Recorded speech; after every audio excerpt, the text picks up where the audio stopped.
Hadirin enak.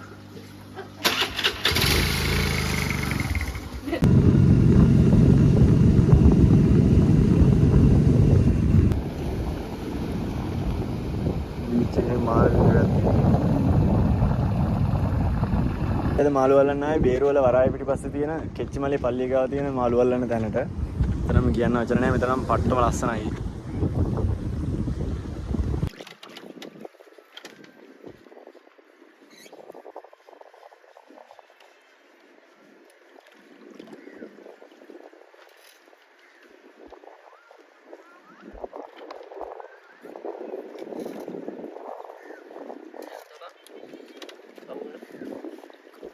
අන්නවත් නැද්ද බං?